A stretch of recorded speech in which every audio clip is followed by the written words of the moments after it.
সব কাজ দ্রুত শেষ করে নির্বাচনের পরিবেশ তৈরি করার জন্য নির্বাচন কমিশনকে আহ্বান জানিয়েছেন বিএনপির মহাসচিব মির্জা ফখরুল ইসলাম আলমগীর।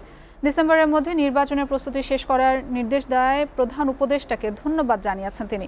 জাতীয় প্রেসক্লাবে জুলাই ছাত্র জনতার গণ অভ্যুত্থানে সাংবাদিকদের ভূমিকা শীর্ষক আলোচনা সভায় এসব কথা বলেন মির্জা ফখরুল।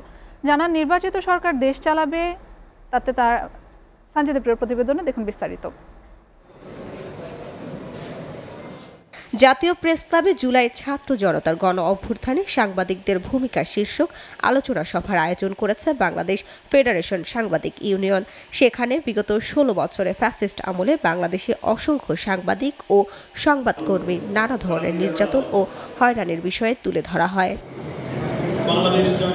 আলোচনা সভায় জামায়াত ইসলামীর সেক্রেটারি জেনারেল মিয়া গোলাম পরওয়ার বলেন, ব্যক্তি হাসিনা পালিয়ে গেলেও প্রশাসনের ভিতর এখনো ঘাপটি মেরে বসে আছে ফ্যাসিজম। আর নাগরিক ঐক্যের সভাপতি মাহমুদুর রহমান মান্না বলেন, নির্বাচন সুষ্ঠু না হলে আবার ফ্যাসিজম তৈরি হবে। আমরা মনে করি আওয়ামী দুঃশাসন বিদায় নিয়েছে, ফ্যাসিস্ট শেখ হাসিনা চলে গিয়েছে।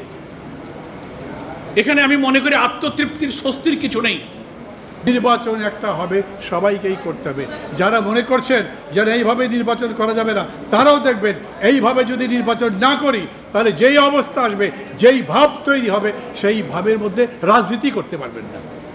এ সময় বিএনপি চেয়ারপারসনের উপদেষ্টা আব্দুস সালাম বলেন, ফ্যাসিবাদদের মাথা বিতাড়িত হয়েছে, তবে ফ্যাসিবাদ এখনো নির্মূল হয়নি। ফ্যাসিবাদের মাথা বিতাড়িত হয়েছে, ফ্যাসিবাদ এখনো বিতাড়িত হয় নাই। তাই আমাদের আন্দোলন সংগ্রাম এখনো অব্যাহত আছে। আমরা যাতে একে অপরের প্রতিপক্ষ হয়ে না যাই, আমাদের প্রতিপক্ষ মনে রাখতে হবে, আমাদের প্রতিপক্ষ ফ্যাসিবাদ। প্রধান অতিথির বক্তব্যে বিএনপি মহাসচিব মির্জা ফখরুল ইসলাম আলমগীর বলেন, রাষ্ট্র সংস্কারে মৌলিক বিষয়ে একমত হতে না পারলেও সংস্কার কমিশনের বেশিরভাগ প্রস্তাবের সাথে একমত হয়েছে বিএনপি।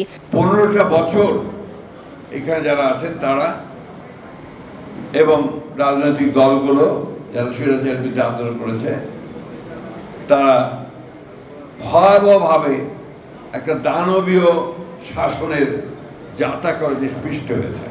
তাহলে 15 বছরে 60 লক্ষ মানুষের বিরুদ্ধে মিথ্যা মামলা হয়েছে। ম্যাক্সিমাম বিষয়গুলোর সঙ্গে আমরা একমত হয়েছি।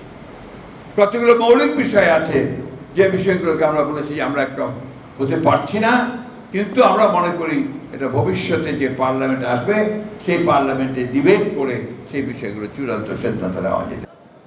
দ্রুত নির্বাচনের সমস্ত কাজ শেষ করে নির্বাচন কমিশন অবাধ নিরপেক্ষ নির্বাচন দিবে, এমনটাই আশা প্রকাশ করেন মির্জা ফখরুল।